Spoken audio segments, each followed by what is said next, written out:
But wanted to just share why we're here. We've been running Mighty Mo. Mighty Mo is my company. We've been running it for about 8 years now. Been doing WordPress stuff and website stuff from the beginning, and pretty much the core business for the first 6-7 years was basically people come to us with a problem, we solve the problem. Basically, they come to us with, hey, I need this thing fixed, or I want to build this thing. Maybe we design it, but generally, like, we didn't ask a lot of like, why do you want to do that types of questions. So recently, for the past year or so, we've started to like just engage people in those conversations. Hey, John. Hey. I love the target customer.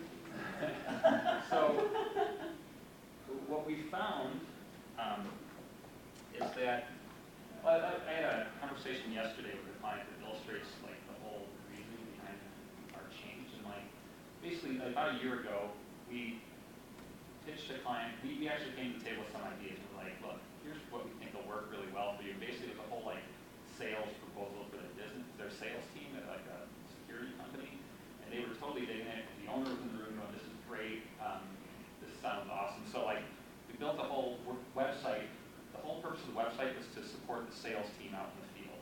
Basically, like give them tools to be like follow up. You know, so when they follow up with people, they say, "Hey, check out this page," and it's very hyper specific to this potential customer.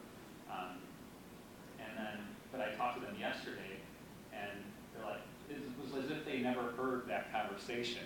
They're like, "Wow, this is awesome! Great idea!" Like, Welcome to the real world of sales, Toby. Yeah.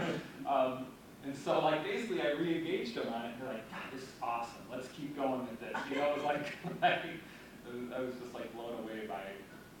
Apparently, their sales team never used the website. Like, they didn't know. I don't know. The owners, you know, like I don't know how to explain it. But so what we've been trying to do is engage our customers on a more regular basis about those business conversations. And we want to focus the websites that we build in supporting the actual business problems and not the problems that people come to us to solve them. So we're not always, we don't want to just engage customers and say, yes, we can build that, or yes, we'll do anything you ask. But we really just want to start with okay, you came to us with a solution, but what's the problem? That's where we want to start with people. And then with the idea being that we have a lot of experience in translating that stuff to the web, and then we can provide some real value there. So we guys jump in here, and this like might be like old news to some other companies or some other industries. Like, yeah, pick up the phone, light bulb, you know, like there we go, Toby, for thinking of that. But like when we realized that there isn't a lot of, it's not a part of our day-to-day, and it's also, it seems like our industry, and the thing we fall into our default is more fix it and forget it. And when we just step back. Check 1, 2. Actually, punch through. So I don't know how much of an aha is for our customers, but I just have to say, like, the way it felt to Toby and I, like when we were like we could totally do that. It got me excited again about talking to customers and about like my meetings this week. Just kind of having that focus as like a business manager, a business owner, was like a big shift for us. And I don't know, and I think there's maybe a little bit of a difference between how much of a epiphany it would sound like to a client where they just expect that. But we realize there's a little disconnect between kind of what's the norm, or at least what our norm was, and what just sort of makes sense from the customers. And following that train of thought, we've also found that the more we engage those conversations up front, like our revenue's gone like this. But both our excitement and the customer's excitement has gone like this. And so we're like, wow, like, you know, I mean, it's just kind of, we want to be over here, and the customer wants to be here. But it's like they don't want to, they're just thinking about it. You're doing a better job in adding more value, but you're not getting any more money. Right.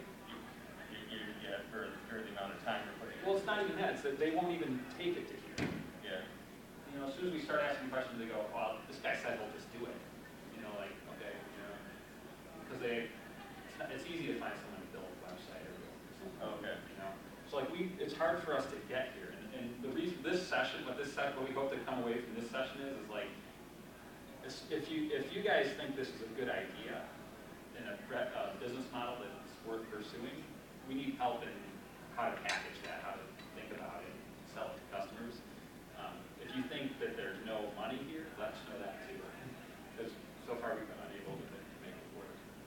Well, I think, Toby, you know, when I looked at consulting problems and trying to work with, whether I was working with a bank or someone else, first thing I want to know is about their business. Okay. Strange as it sounds, banks have certain lines of business that they're in. You know, they can think about them as, you know, they take deposits, savings, checking, they make loans, you know, but they have uniqueness to them and try to find that out, you know, up front. Because what it does is it says, okay, I'm interested in just who you are and trying to maintain, I'll say, friendship with them keeps that revenue going more. Because yes, they'll come with a problem and they'll say, can you fix this? Yes, I can. But if you maintain the contact with them on a friendship and you know more about their business besides what you're trying to fix, okay, now you are in a position to say, have you ever thought about this for this part of your business? Right. It's not what you came to, it's not what you came to me to say, fix this.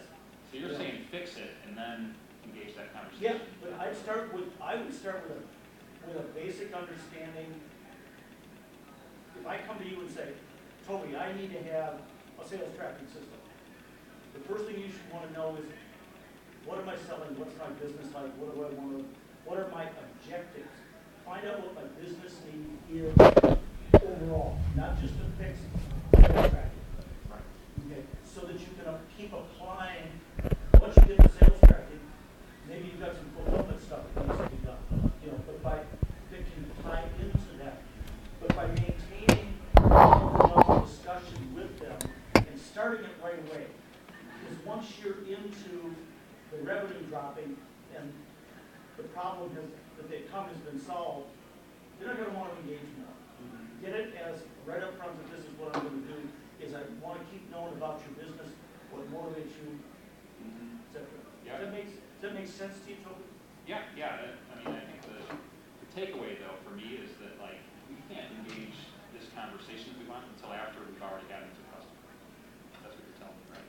No, I would do it, if they come in and say, I've got a problem I want to get solved, very first thing I want to know is I want to know more about the business. But what I'm saying is when that happens, Yeah. we haven't been able to close it because they go, whatever, I gotta go. So that's what we get. I'm hearing you.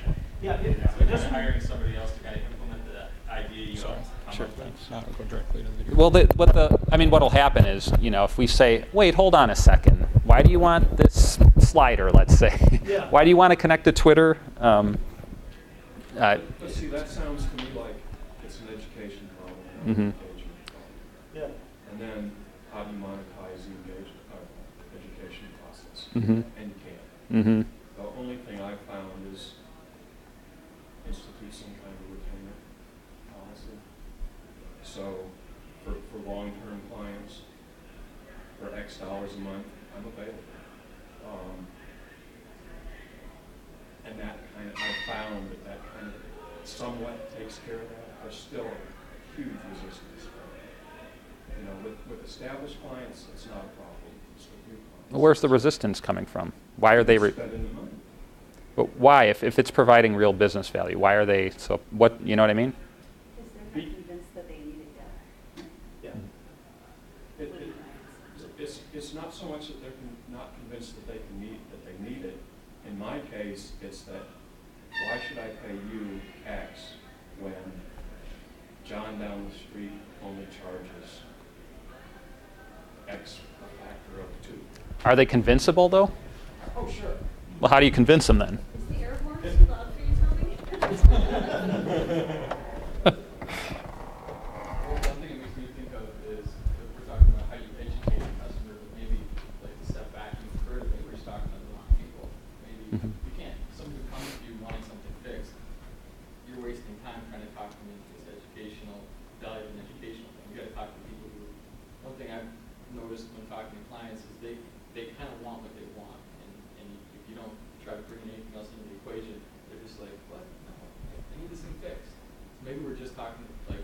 ourselves in front of the wrong people.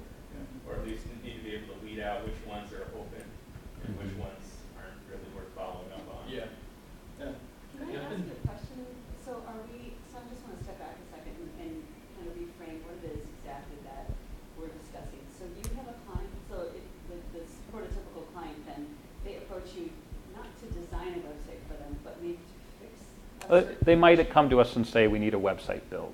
How much do you charge? And then what you would like to do is take that to the next level and say, not only can we do this particular problem that you've come to us for, but we can also do this and this and this. Is that what I mean? Kind of. I think it's more like why do you need a website?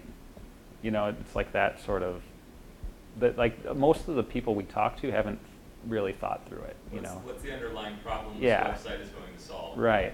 Yeah. Solve for you. Yeah, and understanding the business Mm-hmm. is how you can do that. Right. The other thing is, with one exception, I probably have been in this business longer than anybody here. And we used to sell a lot of software support, for back office systems. And they were, if we talked about it, they were maintenance contracts.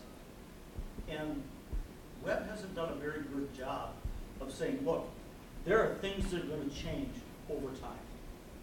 And it is, whether you call it a retainer, whether you call it a maintenance contract, we're going to keep doing these little things for you, okay? So this recent virus problem that's popped up, that might not be where you guys are going because you might not be the systems guy, but really the Mm-hmm. website. But set that expectation right away that what you need to do in addition to build it, because people buy software to run a bank, but they pay a monthly maintenance fee to fix stuff. Regulations changes. That's why you need to know about the business. What changes in this business can they see coming so that you can plan for it and set up some kind of a revenue stream that says, Yeah. okay, we can respond to that. I'm with you, Tom, on the conversation thing. We have another thing that this is kind of a way that I look at it. This is conversations, and so as you go right, that's more conversations, and up is actual business value for the customer. This is, Yeah. And the idea is like the more we talk about the business, these are conversations about the customer's business. The more we talk about it, we reach a point here where we're like, we know a lot here, and we feel like when we start to build this thing, and the build would look like this. So, in terms of the business value, there's really little value that we can add here. But when we get here, then we can really start adding value. Yep. But the problem is that our customers want us to start building right here, on this end. They want us to ramp up the building and go like this. Yeah. Maybe one of the things to do is, and we're just keeping our eyes up, is maybe start with this kind of diagram with them. And say, we have to understand your business because we will have to gain enough knowledge that we can apply it so it starts to return. We can't build on day 2. We cannot solve it because we don't know enough. And this is how we're going to function. Now, at some point, your dollars are going to drop off because nobody's going to pay the same development dollars that they do to maintain it. But if you get somebody that'll give you, a couple of $100 bucks a month to be on call, Mm-hmm. I think you guys are on the right track with what you're trying to do. I know people that are doing this. One thing they do, to say what John was saying, they get that conversation happen early. Someone emails you, hey, I need this website. People told me, budget right away, what's your budget? And what's the problem they're trying to solve? So start that conversation right away. And if they come back to you like, I just need this text box color change, then maybe that's not fine for a work with, because we already have a lot of people do that. But if they're like, I don't have customers. Yeah, I agree with that, Toby. I think it's time for you to fire some problems. Mm-hmm. What I think is interesting about this conversation is you've essentially set up you're essentially doing exactly what your clients that you're trying to get away from are doing to the firm. You came here and asked us to fix a problem for you. Mm-hmm. I don't even know who you are right now. Mm-hmm. I don't know who your average customer is, your client, or who your desired client will be. Mm-hmm. But I just found it interesting. You came in here and you said, Yeah. "Oh, here's the problem. My client is coming to fix something. How do I fix that?" Right. You know, it was just Yeah. that's our natural tendency. It's Yep. like, somebody fix this for me. Right. No. Yeah. So now I'm turning to you and I'm saying, Yeah. well, what do you need to get? Right. What is the problem you're really solving? How are you Yeah. getting there? Where are you at today? What Yeah. does your business look like? So Right. I'd actually love to start there. Let's start there. I like that. I guess what I would love to do, like I would love to build a business around this conversation. Like let's talk about your business. Like we build websites, but like really like we want to help you make money. That's really our goal. Like if you're a business and we do something for you and you make money and you say the website cost me 10 grand, you made me 20 grand or whatever. That's where we want to be, I think. So what's your client look like today? So who's your average client? In terms of, so we do a lot of agency work, which doesn't really fall under this model, but for like half our work roughly is like people or businesses that would fall under this model. And I don't know, what do you think, John? How do they break down? Well, so just give us a persona. Maybe one. Yeah. Yeah. So I typically see two types. One that you've described, the other is somebody who's looking for a business partner, right, versus a business doer, right? Mm-hmm. So somebody who I'm going to go to. So one of the phrases I use is, I don't want you to be a mouse person, right? I'm trying to hire people who aren't going to do that because that's a type of customer I might be to, right? I want somebody who I can consult with and who has business expertise. And so their return on investment comes in terms of, hey, I've done this, and this, and I can bring that knowledge to you. I've worked in this before. I've solved these problems. And part of my value prop isn't just doing, it's also consulting and being more than all right, you want that right? Okay, I can make that. But that's a different customer. You find that customer probably in a different way than you would somebody who's like, I've got $1,000 and I need this box. But if that's your clients, I think it'd be hard to convert that client over. I don't think that you convert a client from $1,000, make the box blue, to somebody who's like, I want to spend $100,000 and I want you to be a partner with me and move this product forward. One avenue I've seen people do to get towards that is pick a niche. Mm-hmm. And you understand this niche. It could be from pet groomers or whatever. I understand pet groomers inside and out. I know if you put these things on the sites, we'll get more business. Yeah. And so if you pick a niche, very specific term for it, I'm not sure what it is, but people like, I'm a pet groomer. Yep. Go to a pet groomer conference and say, Yeah. website, list, and they pay us $50 grand for our web. Yeah. And obviously, pet groomer is really the ideal one, but something like that, where Yeah. they understand their business. You are the people who do websites for law firms. I really like that idea. We spend less time just picking up the phone and more time dialing numbers, like know who we want to talk to. We spend a lot of time just answering really random phone calls from everybody who under the sun who found us on Google. And it's hard to, that conversation, just to figure out, are we on the same planet here? Probably takes like the first 15 minutes of the call.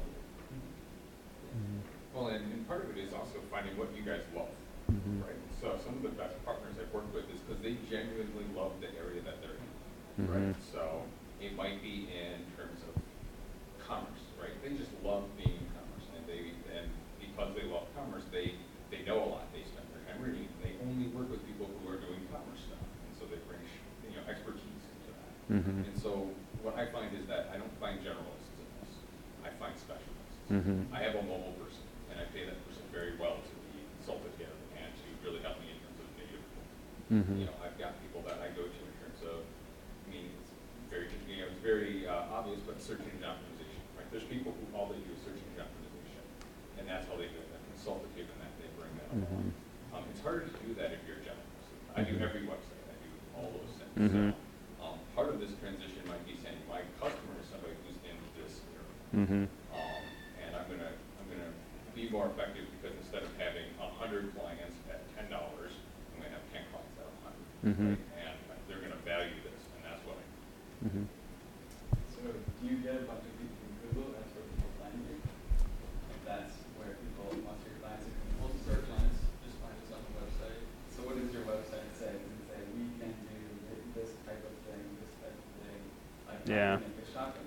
Right. That's- It's that word- people are gonna come to you yeah. with specific You're right, things. yeah. Your website's laid out like case studies, this person came to me, they wanted something very general, and Mm. then this, and then this. Mhm. That's what people are gonna come to you for. Mhm. That's a good point. Yeah. Yeah, I'm trying to think if you tell what you do other than just general web, because your Mhm. sites are great. I Mhm. mean, they're visually really appealing, Mhm. you know, and they've got a lot of flexibility, and you got tools to be able to do a lot of different stuff. Yeah. I'm impressed by that, Mhm. but I'm not sure that Well, it says that. I'm not yeah. sure what to say. What, and this is where Sarah said, where do you want, part of this is where do you Mhm. want to be? Yeah. You know, what niche within the web development, because there's a lot, Mhm. do you want to be in? Yeah. I think when we started 8 years ago, our niche was WordPress. And at that time, it made lots of sense. We were getting all the Google traffic for WordPress. Oh, yeah. And now we're still getting all that Google traffic, but WordPress is now a general thing. Like everybody uses WordPress. Now what do you do? And we haven't changed, I don't think. We're still just doing WordPress. It's going to be tougher to make a living because, you know, I was at a meeting a couple of days ago, and someone that I didn't expect, just an author, knows WordPress, and they've got enough for what they do, you know. Mhm. They just, Yep. they understand enough to get Mhm. stuff Yep. basically done, Mhm. you know. And, yeah, so like we're talking about, there's consultants, if you work with a big, like a time firm, you get your consultant and they're sort of, it's a company that comes and says, hey, we want a site, you guys help us think about it. Like, this exists, but for some reason it feels like that's not what we want to do, like, or there's like, we want to work with, we love when people come to us who maybe don't have we want people with money, but it seems like if you want that sort of consulting, you have to like go to like a big firm. And it seems like there might be a lot of clients who can't pay the $20,000 for the full scoping, charrette, mood board thing, but who still just like there's a middle ground where it's like, we want to talk a little bit about your site, we want to invest, if you invest a few thousand. And I don't know like why, are there people working in that stratosphere, or is it as black and white as I said, where it's like, you want the strategy, you gotta pay major bucks? Is there an opportunity in the middle to provide those sort of services? Like what we're talking about. Yeah. Mm-hmm. People are doing what you're talking about. There's on the roadmap scheduled for 2 to 5 years. Hmm. Talk about what they do, what they want to do. Like you're not getting building, you sit down with them, understand what this is. We've had trouble selling it, for sure. I'm kind of part of the community where people are trying to do that, people are succeeding. It's a different model than probably maybe a lot of us work in, but people are doing it. Mhm. Are they in like a specific niche? I mean, in your experience, or? At that low price point, really? So a kid, different than what Brendan Dunn is. Mhm. Okay. Like part of people that are kind of been busy with this stuff are trying to do that. That's one of the key pitches is going out and don't do an estimate for free. Pitch your roadmap and say, it's $2,000. That's fine. It's $5,000 or whatever. Mhm. It's very difficult to do that. Okay, I misunderstood what you said. You're talking about a scoping meeting and a preliminary, you're billing for that. You guys don't bill for that probably, right? We bill for everything but the initial call usually. Really? Mhm. What if there's an overall budget, and I think, what if we had like more of a, what's your budget? And we just, the technology, what we're building is just a smaller part of that. Like we have maybe, it's like a few templates or something that we really were like, okay, you got $5,000, but we want to spend $3,000 of that on strategy. And then we're going to with that strategy, we're going to come up with something that will work, that we can build for $2,000. You know, but it's just like, it may be like a simpler technology solution, but we're going to really understand the problem. Because I think what people get hung up on is, they're like, well, we only got $5,000, and when you say the website's going to cost at least that, so we'll just skip the strategy. So do you guys do fixed bid, or do you guys do time and materials? What's that? Do you do fixed bid, or do you do time and materials? Hourly.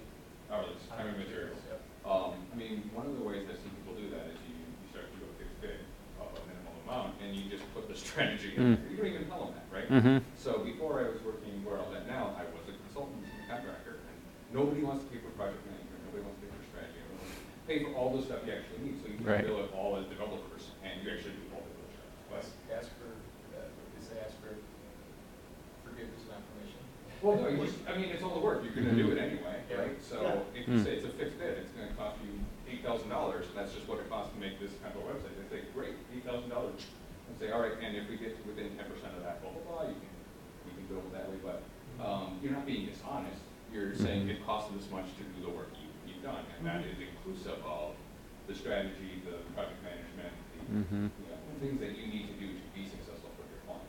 I would agree with that, because then when you write up your estimate, you say in your estimate, you know, you could list all of the specific scope that you're gonna develop, but you can kind of sell it and say, this includes, you know, It's value add. understanding when you're a company and we're gonna help you do this and that, and like you can kind of say that it includes that, because it does, and it makes it sound better, like, because otherwise people are just like, okay, we'll build your website and we'll have a slider on this page, it'll have a contact form, and then like, there's nothing else, like it just, like you could just hire a company in India for that, so.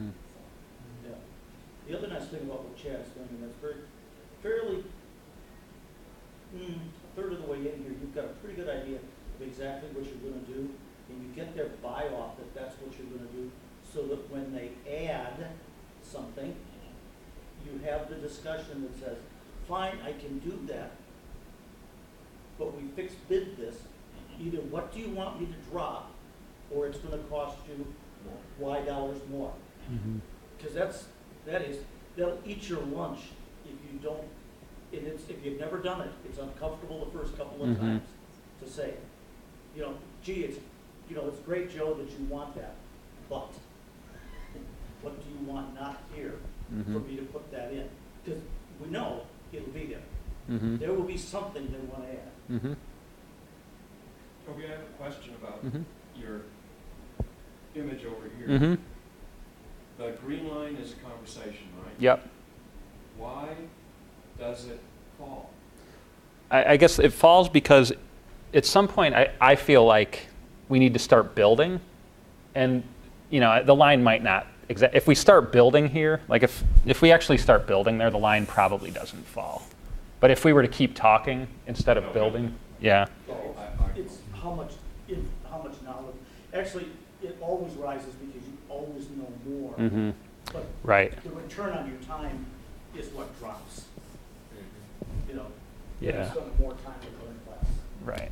You know, So yeah, it early probably on, you goes learn a lot. that. Yeah. I really like the guerrilla approach. Just, like you said, just bake it in. They'll learn to love it. Yeah, and I totally agree. Because believe me, they don't know the difference. Yeah. Yeah. Yeah, and I just be careful not to over-itemize. Believe me, I had a team installing software for a bank down in Texas.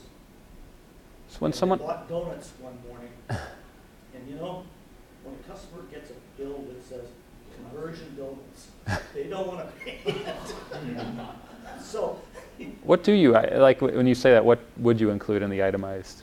well, obviously basic T&M, you know, so, you know, whether you or John spend time, you know, learning the business, if you're the ones that are going to be doing the developing, or you're going to manage somebody who does the developing, it's development time.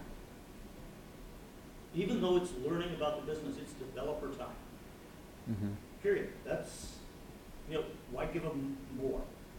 You know, unless you've actually talked about it up front and you had the discussion, which is totally different than what Chad is saying, where he said, look, it's going to take us, you know, a week working with various people in your staff to understand your business. That's totally different than here's a small project, you know, that's $5,000, $8,000, $10,000, and you're going to build your understanding in because it's just going to be part of developer time. You were asking what do you itemize for? Mhm. I'm kind of curious to hear what other people, how other people answer that. Like, what I do in my estimates is I sort of lay out the scope of a project as part of the estimate, and so each thing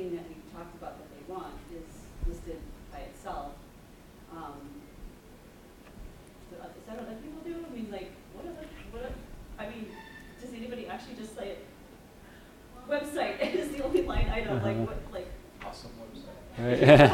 With everything Well, you need. or actually, website is this much, and an awesome website. Yeah. Right. Plus. Yeah. And then Plain platinum vanilla. super awesome website. The only thing I ever present to a client on an invoice historically is deliverables. And how I got there is my business. And they don't need to know. But what do you define as deliverable? Like, if Well- they say that they want to have, When you, in the initial, what we're mostly talking about here is in the initial phases of a project. And I tend to work on much larger projects than it sounds like what you guys are working on. But it's still applicable. And what it boils down to is, if I have a strategy document at the end of this education cycle, that's a deliverable. So one of the things is, typically when I work in that, there's a statement of work. And the statement of work will say, here are the 4 things I'm going to get. Each time I hit that, you're going to pay me a percentage of that one. Right? Mm. So I may pay you some just to get started, and then I'm going to pay you one to show me the wireframes and the graphic stuff you're going to do, and we go through the approval process. Great, here's that chunk of money, here's the next thing. Now the next thing is going to be Rev 1 of the website you have, right? So in that way, your itemization is just around the deliverable, right? It's give me results, right? Because in the end, the consumer wants is results. I mean, I've had people bless their hearts tell me, John Smith worked on this, and Sally Q worked on this, and they did this hours, and that's okay, that's fine. I don't get a ton from that, but that's the kind of customer I am. I'm a results-based customer, right? I want to buy a product that's going to work.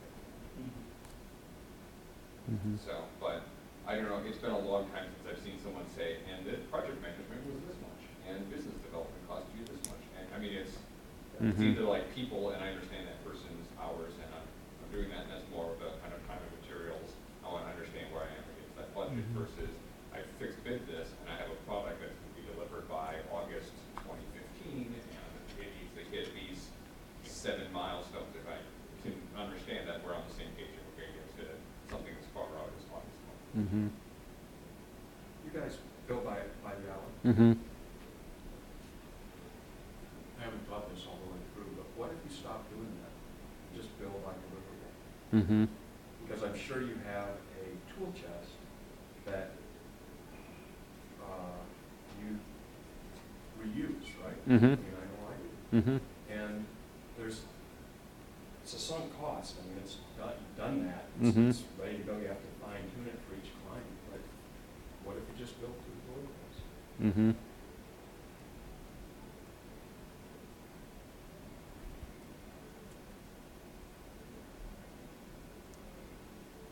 Because you know how much things are going to take, how long something's going to take. Mm-hmm. I think the reason we got away from that is we thought that billing hourly is like expresses to the client, like, hey, when you're on the phone with us or when we're talking, that's the project. Like we're working. Like you called me with just a small little question. That's when it's billed the same as the development time. It's sort of like this is all part of the process. We thought that was one way to communicate that. That's the why, but maybe we should go back and rethink Yeah. that, you know? It's a good point to check Uh-huh. myself. Yeah. It sounds, though, to me, like what you need to do is charge more for the deliverable. So you have that cushion built in for it. And hold on, I don't know what to call it. Mm-hmm. It's- So be more like diplomatic of how we get to what we want to get. Yeah. If they want to call it, they want to just pay for deliverable, which is what they're going to want to do. Fine, do it that way. But as long as we get what we want, which is conversation, and we're going to be flexible on how it happens or where we're getting credit for it or we're not getting credit for it, as long as it happens. Mm-hmm. I mean, the thing that might be worth stating is the reason you want to have those conversations is that you want to provide more value. The reason you want to provide more value is because you can get repeat business. The reason you want to get repeat business is because you want to stay alive as a company, right? You want to keep making money. You want to have good, solid partnerships. So part of it is if there's a customer that's a drag on you, I mean, someone mentioned earlier, you fire that customer after they don't get it, and they're not the person you need, you let that one go, and you get one that's in that mode of like, all right, we're engaging, it's a high value, we're awesome, high value right now, and that's the repeat. If it's something that's like, all right, hey, just wanted to throw an idea by you for free, that might be okay, but you do that 100 times, and it's suddenly not okay, and it's like, all right, now let's do an engagement around this. You know, one other thing just occurred to me, listening to Chad, is that you say you want a conversation with the clients. Be real careful what you ask for. What you wish for. Because you just might get. And what's the fear there? Well, they'll run you into the ground having a conversation. Especially if you're a fixed bid. Yeah. Right.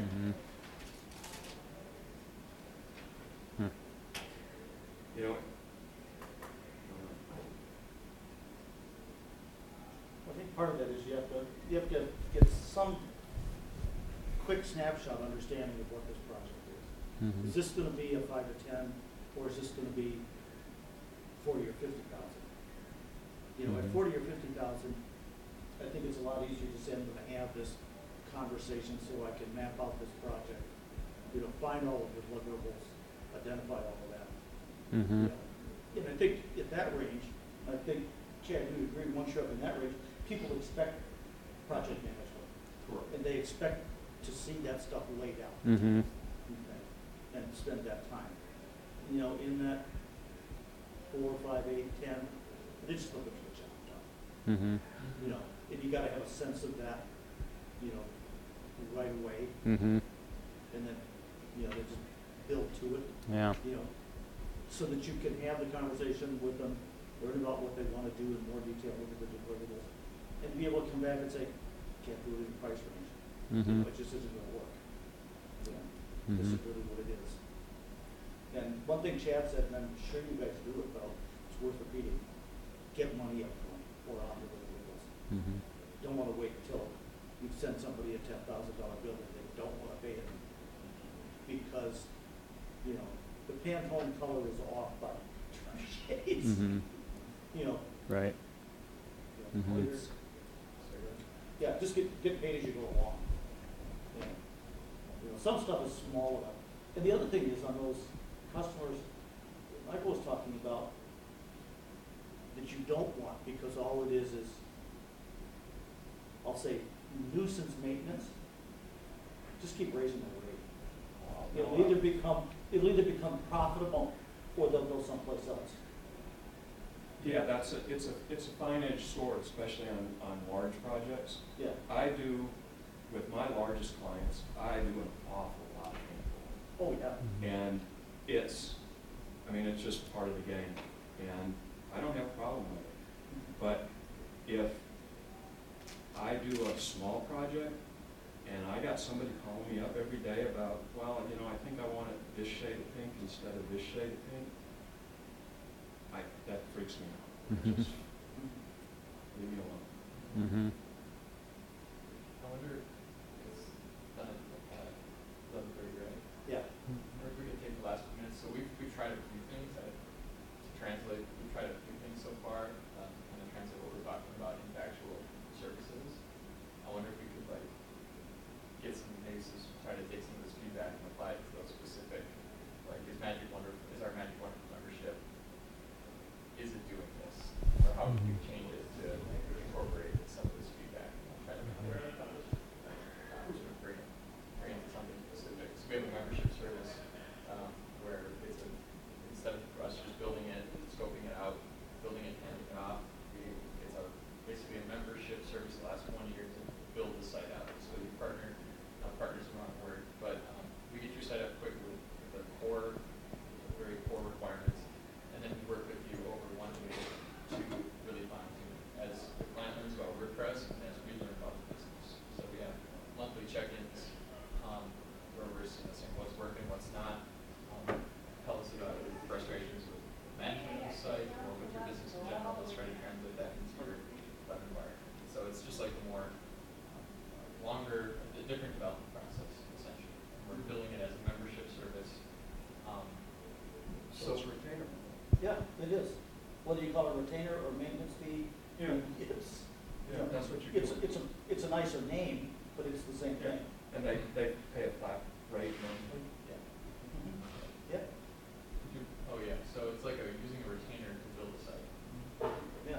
So And you know, and if you find that you're Magic not, Wonderful sounds a lot more special. It certainly does. So you're finding customers receptive to that? Yeah. yeah. Pretty receptive. I think we have good team. I feel like we've hit a ceiling though. So we've been raising our rates on it, and Yeah. I feel like I don't know. I don't know that it's But were your initial sustainable. rates, like you were providing more value than you weren't, was it when you first had it, they were getting more value than for the money than? No, I don't think it's that. I think it's more that it's just a bigger number, and people are going, I need to pay that much a month, Yeah. you know? Yeah. So is this mom and pop stuff, or? So far, yes. Mhm. Is that the clients you want to continue to have? We're so torn on that. So I mean, speak for myself, I really like working with those people because they want us to be the experts. They like come to us with really like simple, not simple, but just like plain stated problems. And they're just saying, can you help? And I love being in that position. Yes, we can. And thank you for asking. And I here's think some we ideas. the most too. A lot of Yep. times people in that bracket, they have I love working on websites where they come to me and they had this like piece of crap that was designed by like their mother's brother's next door neighbor, and I'm just like, oh, let me fix that for you. And they're always just really cool to work with, and I don't make a lot of money on them, but I really enjoy them. Yeah, I think that summed up the problem, Yeah. the debate right there. Yeah. John, have you gone to a spot with them where somebody's gone through that first year and you've asked them to renew? No, we haven't gotten there. Well, Paula renewed. She was our first customer, first member. Okay. Yeah, she's over a year now. Got one? We're approaching renewal for a number of them. Yeah. Yeah. And of course, as any good business, what you're gonna do is you're gonna look at that stuff, you're gonna look at how much time you spend on it, and was it a profitable business for you? Mhm. Did it make sense to do it? You say you got 10 of them, and then you're getting X number of dollars, you know, was that profitable?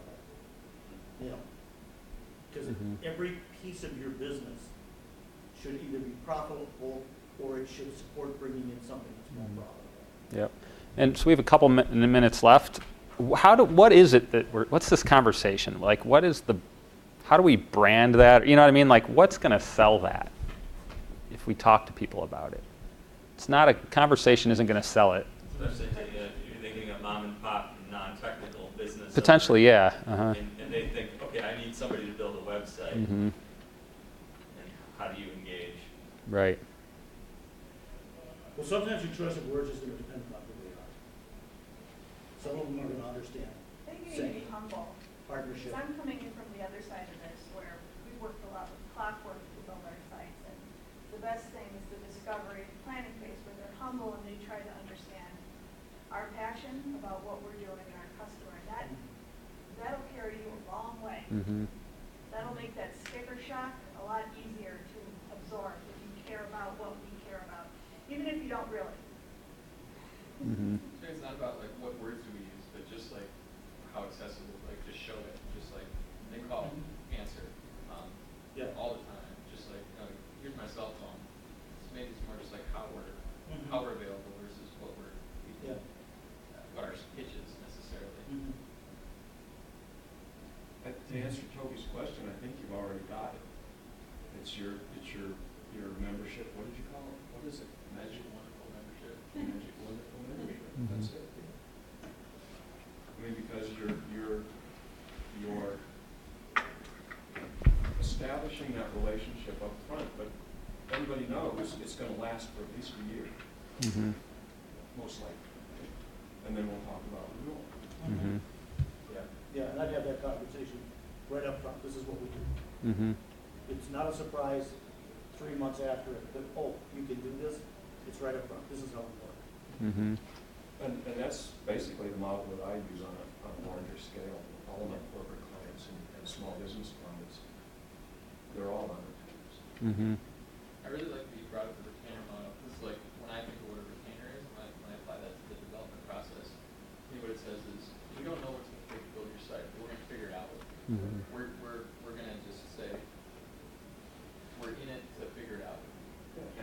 think. Great. Great.